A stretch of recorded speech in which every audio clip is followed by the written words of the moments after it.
And everybody, that's what the inside of the old girl looks like. A little bit of rust on a few gears, but not bad. A little wear on that gear there. Don't know if that's first or second, what it is, but yeah, don't look too awfully bad in there. Not really, considering this thing was worked in a lumber yard as a loading truck. So, yeah. I'm going to clean off this housing here. And I'll do that off camera because it's just scraping with a razor blade. And then we're going to mount that power takeoff up. So I'll bring you back in a little bit.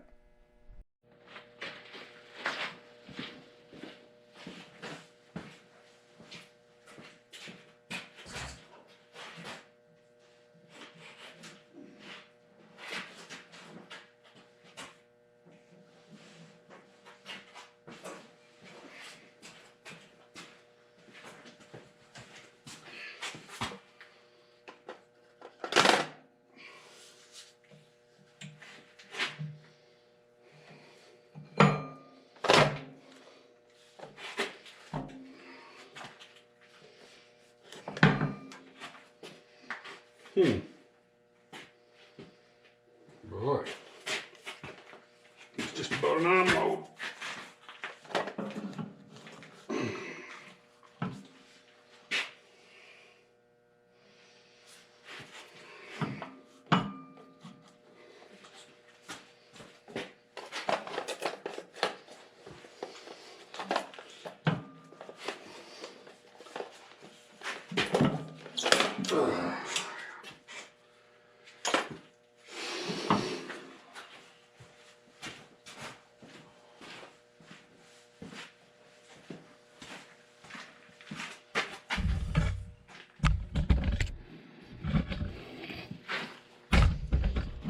There we go.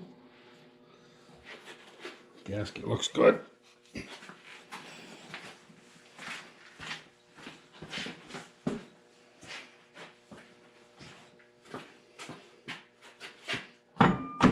Oh yeah.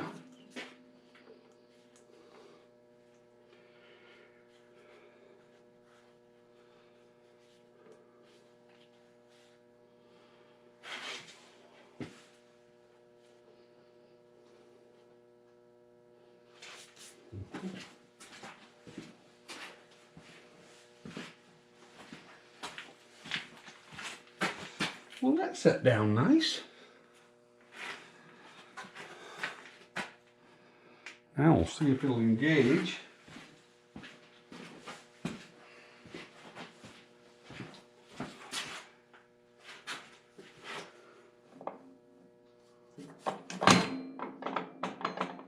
Nice.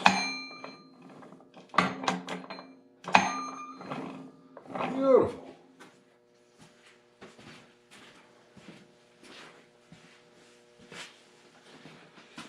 Oh yeah, all I gotta do now is get my long bolts. Well, I just had to loosen up the gas tank and lift the gas tank because there's not room enough to get those bolts tipped down in.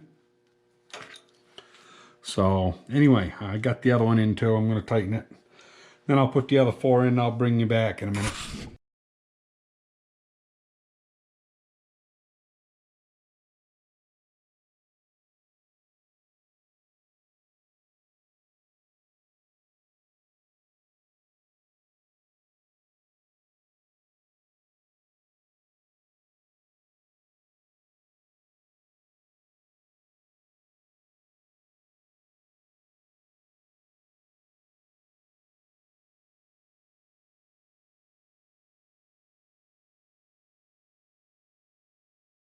Well, that went on extremely well.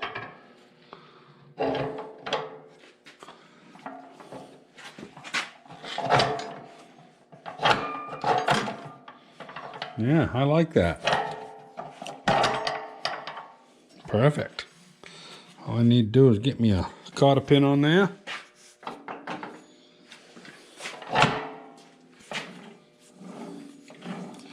Yeah, it's pretty nice. I do have to put a pint of oil in there. I read the manual, and it says anytime you rebuild it is the only time. If you've had it off and rebuilt it, you got to put a pint of oil in here so it won't start dry. But other than that, this old girl is ready to have a pulley made for it now. Now, these were available with an 8-inch and an 11-inch pulley, I think it was. And I need an 18-inch pulley to get my sawmill so it will drive the right speed. So I could go down a little bit on my sawmill pulley, and that way I could go down diameter on here, but then you have less tractive force on the belt. And I need all the tractive force I can get. So I think I'm going to try to find a piece of 18-inch heavy wall pipe, like, you know, from a gas line or something. Piece about 8 or 9 inches wide. And I'm going to make me a pulley here, 18-incher. And we'll see how that'll run the sawmill. Of course, when you go big like that, it takes a lot of power. But you got a bigger pulley on the other end, so it'll either pull it or it won't. Really, as long as the RPMs are right on the saw blade, you know, it's either going to have the power or it's not. So it's pretty irrelevant beyond that. So anyway, I guess that's going to be it. We got the power takeoff back on. It's been off for 3-4 years, and pretty happy with how it went. I am going to take this. This is too tight and it's rubbing down here.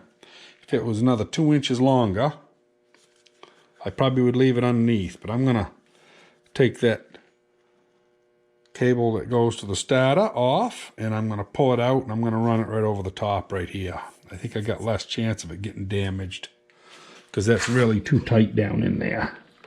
So anyway, that's the only thing I got left to do. Put the battery box on. Got to put my nuts back on the gas tank here and put the cotter pins in, because I did frig up. I had to take that off. And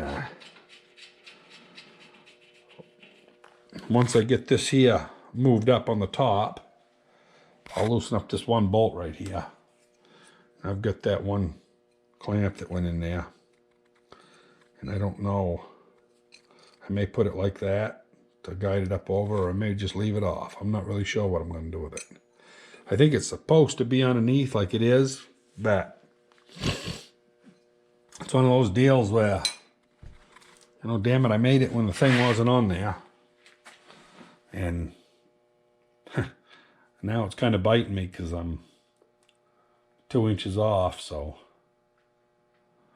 Anyway, we'll see how it goes. Rambled long enough. So, not a whole lot of educational stuff on this one, just I got it on. So we'll talk to you later.